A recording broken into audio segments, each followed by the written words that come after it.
Welcome to a channel agronomy update. I'm agronomist Ryan Becker here in East Central Illinois.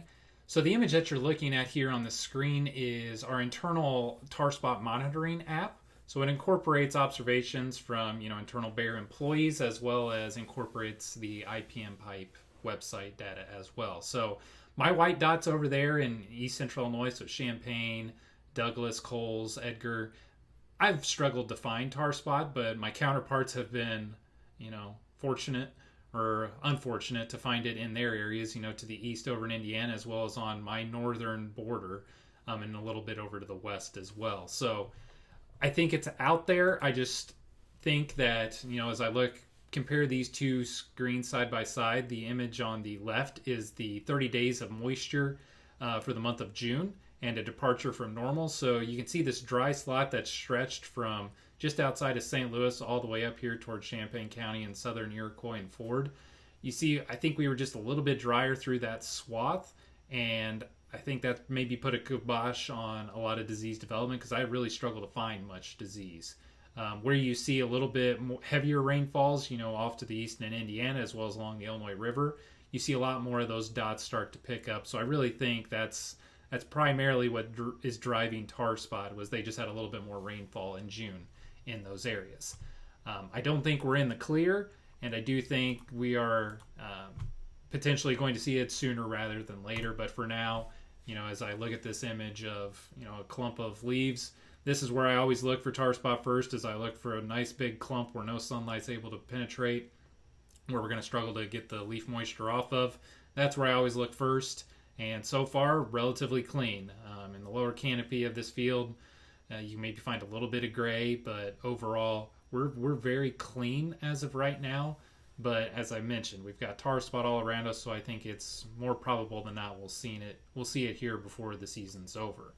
Especially with the next 2-week forecast here, looking like we're going to be above average in terms of chances at precipitation, as well as very moderate temperatures, especially after last week's full 7 days of exceedingly high temperatures over that 7-day period. So I think the conditions are going to be ripe for tar spots to develop, and so that's why I think now is the time to act. So that brings me to the fungicide part of the equation. Delaro Complete, that is our premium tier product. There's other ones out there on the market.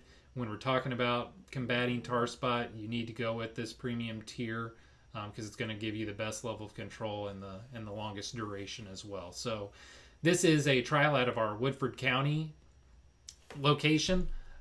So if I pop that image back up here, let's see, right here where this dot is. That'd be where Woodford County is at.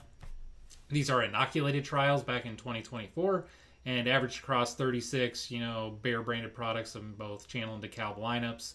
We saw a nice 10 bushel advantage, whether it was applied at VTR1 or R3 with the application of Delaro Complete. So really strong response whenever we get disease. And then this region summary dives in a little bit further where we actually break down that disease category level. So this is across Illinois, Indiana, Michigan, and Ohio, four states, 8 total trials, and we have RM ranges from 97 to 118 day, and that's primarily because we did this in plots, and we just did one half of the plot with fungicide, one half of the plot without it, and then we broke it down in terms of what was a low disease pressure, medium, and then high.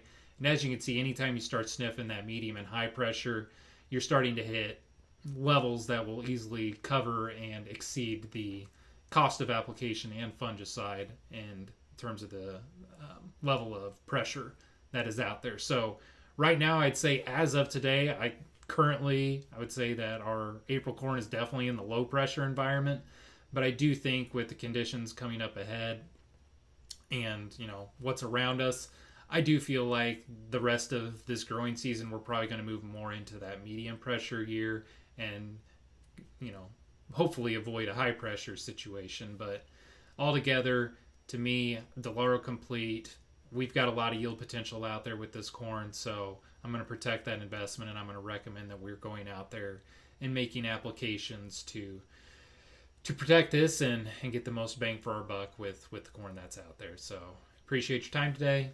Thanks.